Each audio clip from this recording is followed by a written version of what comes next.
Hello students, I am Neha Verma, your science teacher. Students, yesterday we studied the life cycle of crocodile and butterfly. And today we shall study the life cycle of aquatic oviparous animals. So students, first of all we should know about the aquatic animals. Students aquatic animals ऐसे animals होते हैं जो water में रहना पसंद करते हैं, जो वाटर में रहते हैं. सो animals like fish and frog lay eggs in water. Animals जैसे मछली, फिश इट मीन्स मछली, एंड फ्रॉग मेंढक, ये अदर एनिमल्स की तरह एग्स ले करते हैं, पर स्टूडेंट्स ये वाटर में एग्स ले करते हैं. So start with fish. A fish Lay's eggs in water, मतलब एक मछली पानी में अपने अंडे देती है.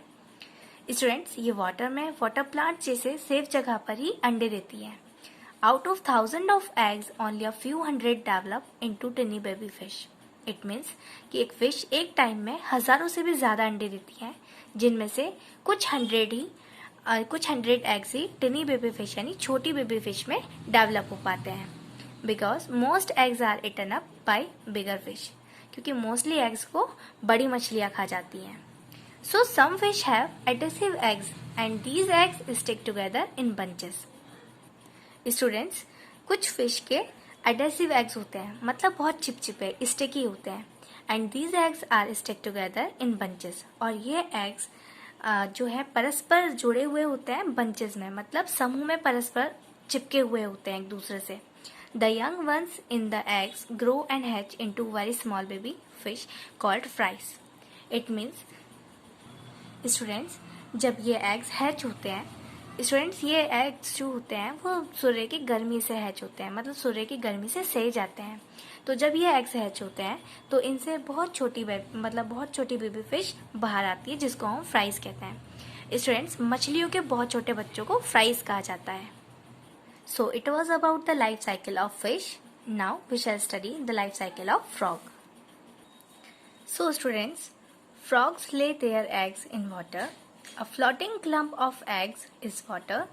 Frog is called frog spawn. It means कि frogs भी मछलियों की तरह पानी में eggs ले करते हैं, मतलब अपने अंडे देते हैं. A floating clump of eggs is called frog spawn. मतलब स्टूडेंट्स मेंढक के अंडों का एक तैरता हुआ समूह, तैरता हुआ झुंड क्या कहलाता है? Frog span. ठीक है. सो जो इनकी लाइफ साइकिल है उनकी कुछ स्टेजेस हैं. जैसे स्टूडेंट्स हमने बटरफ्लाई की लाइफ साइकिल पढ़ी थी. बटरफ्लाई की लाइफ साइकिल में कुछ स्टेजेस थी, तो ऐसे ही मेंढक यानी फ्रॉग की लाइफ साइकिल में भी कुछ स्टेजेस होती हैं. एक बार हम फ्रॉग की लाइफ साइकिल स्ट्रक्चर देख लेते हैं. सो स्टूडेंट्स यहाँ पर जैसे फ्रॉग एक टाइम में फ्रॉग बहुत सारे मछलियों की तरह ही बहुत सारे अंडे ले करते हैं, एक साथ बहुत सारे अंडे देते हैं. इन अंडों के चारों ओर स्टूडेंट जेली की जैसी कवरिंग होती है, मतलब जेली जैसा आवरण चढ़ा होता है. ठीक है, जो इन एग्स को प्रोटेक्ट करता है. सो स्टूडेंट्स एग्स धीरे धीरे एम्ब्रॉय में डेवलप होने लगते हैं.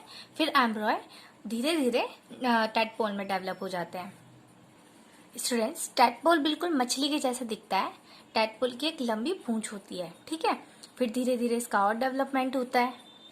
उसके पैरों का विकास होने लगता है और पूंछ छोटी होती जाती है.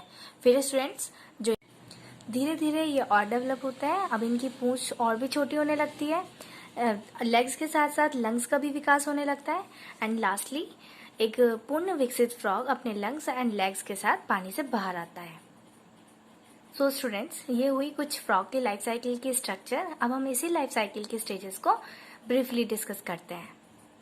So start with the first stage, that is eggs. A jelly-like covering protects the egg. Students, frogs भी fish की तरह ही एक बार में बहुत ज़्यादा eggs ले करते हैं और इनके eggs के चारों ओर एक जेली के जैसी कवरिंग होती है, मतलब जेली के जैसा आवरण बना होता है जो eggs को प्रोटेक्ट करता है. The egg slowly develops into an embryo. Eggs का धीरे धीरे embryo में डेवलपमेंट होने लगता है. Organs and gills begin to form in the embryo. एम्ब्रॉय में ऑर्गन्स एंड गिल्स फॉर्म होना शुरू हो जाते हैं. स्टूडेंट्स पहले फ्रॉग पानी में ही रहता है, गिल्स के द्वारा ही सांस लेता है. So next stage is tadpole. After its development period the embryo leaves its jelly shell and attached itself to a weed in the water. Students, कुछ टाइम बाद जैसे जैसे एम्ब्रॉय का डेवलपमेंट होता है, यह अपनी जेली शेल को छोड़ देता है एंड अपने आप को पानी में उतार लेता है। It quickly becomes a tadpole with a long tail. अब जल्दी ही ये एक टैडपोल बन जाता है जिसकी एक लंबी पूंछ होती है। After about 5 weeks, a fully developed frog with lungs and legs hop out from the water. जल्दी ही जो फुल्ली ग्रोन यानी पूर्ण विकसित मेंढक अपने लंग्स एंड लेग्स के साथ पानी से बाहर आते हैं। सो स्टूडेंट्स, फ्रॉग टैडपोल से फ्रॉग में डायरेक्टली चेंज नहीं होते, मतलब डायरेक्टली इनका इतना जल्दी डेवलपमेंट नहीं होता। होता क्या है कि कुछ हफ्तों बाद इनके पैरों का विकास होता है, फिर इनकी पूंछ छोटी होने लगती है जो अंत में वैनिश हो जाती है। इनके लंग्स का विकास होता है और ये लैंड पर भी जीवित रहने के लिए तैयार हो जाते हैं। तब अंत में पूर्ण विकसित मेंढक अपने लंग्स एंड लेग्स के साथ पानी से बाहर आता है, जैसे कि हमने अभी स्टेजेस स्ट्रक्चर में पढ़ा था। पहले ये टैडपोल बड़ी पूंछ के साथ एम्ब्रॉय से टैडपोल बना, उसके बाद धीरे धीरे इसके पैरों का विकास हुआ और इसकी पूंछ भी छोटी होना शुरू हो गई। बाद में इसके लंग्स पैरों का भी विकास हुआ, लंग्स भी विकसित हुए और इनकी पूंछ और छोटी होती गई और अंत में वैनिश हो गई। तब ये एक पूर्ण विकसित मेंढक अपने लंग्स एंड लेग्स के साथ पानी से बाहर आ गया। Students, as we observed, the young tadpole looks like a fish then the frog. जैसा कि हमने ऑब्जर्व किया कि जो टैडपोल है वो टैडपोल स्टेज में फिश मतलब फ्रॉग से ज़्यादा मेंढक लगता है। स्टूडेंट, जब वह टैडपोल स्टेज में होता है तब वह फ्रॉग बिल्कुल भी नहीं लगता है, तब वह एक छोटी मछली की तरह लगता है। This process of transformation from a tadpole to a frog is known as metamorphosis. मैंने आपको कल भी बताया था कि किसी भी फ्रॉग में टैडपोल से फ्रॉग स्टेजेस में कन्वर्ट जो उसका ट्रांसफॉर्मेशन है वो मेटामॉर्फोसिस कहलाता है, जब वो टैडपोल से फ्रॉग स्टेज में आता है। So metamorphosis is seen in butterflies and frogs. Metamorphosis butterfly and frogs में देखा जाता है। स्टूडेंट्स, एक बार हम फ्रॉग के स्टेजेस को एक वीडियो क्लिप के द्वारा समझते हैं। Okay?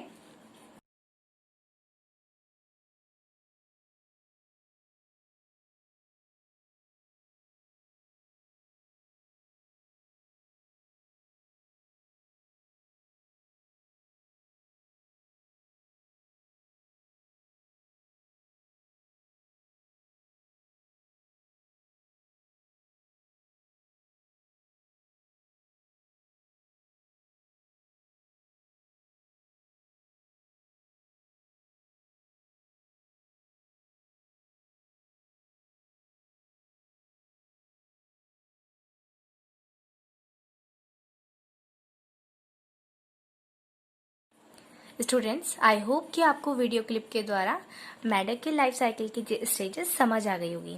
So students, keep it here for today and tomorrow in the next class we shall study about the parental care in animals, कि जो पेरेंट्स एनिमल्स होते हैं वो अपने बच्चों की केयर कैसे करते हैं।